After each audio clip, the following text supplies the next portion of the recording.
Welcome to spring 2015. Very exciting moment. Everybody always wants to know where we start, and actually we start with our mood boards. And this season we were looking at some very beautiful Chinese landscape paintings. And then we created the mood boards around those, so slightly oriental feeling, but changing that into very contemporary fabrics. This was our first piece of artwork of a landscape.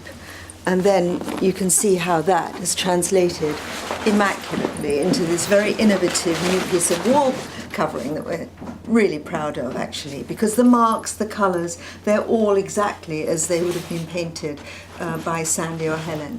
I think that's what's unique about Designers Guild, is that everything is painted by hand in the studio first. That's the way of really getting this sort of very vibrant feeling within the colour work and within the print marks. It really makes a difference. And the colour palette, whether it's these sort of rather beautiful yellows and greens, soft watery blues, or really important to our collections, and neutrals and greys, that's all very important. Those tones really make a difference. They can be delicate or they can be heavy, and we're always searching for the right balance. So we've seen the studio and the process of making the fabrics, and this to me is the most important part, because it's how the fabrics, the wallpapers, the finished products, the furniture actually works in a lifestyle situation, and that's always been my absolute passion, the lifestyle, and how comfortable and innovative it is. You need a lot of plain fabrics, a lot of weaves, a lot of every different ingredient to make a whole space come alive, actually. Mood boards are extremely important and useful element in choosing a scheme. And we always put these together for our clients in the showroom, so that they can actually get, in one board, a visual interpretation of what their room's going to be. Some people associate us with strong colour, but actually neutrals form at least a third of our collection. And some people only think of us as pattern, but planes and textures are also a huge part of the build-up of our collection.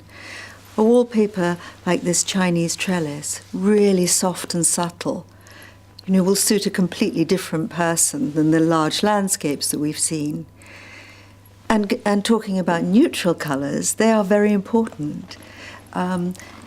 They can be lively, they can be soft, shades of grey mixed with ecru and white, shades of white, all terribly important vocabulary, and one that is in absolutely every one of our collections.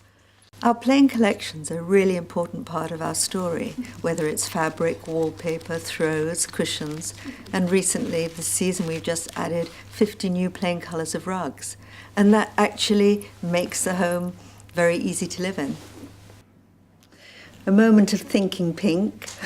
In this area you can really see this mixture of linens, of silk, chunky linen, white on the sofa, and these really beautifully painted flowers, sort of reminding us of English countryside or Chinese garden or whatever. But the movement of the flowers, I think, is really important. We saw plum blossom being painted in the studio, and here you can see it on a cushion, and this time we've added some little embroidered marks to just makes it even more gorgeous.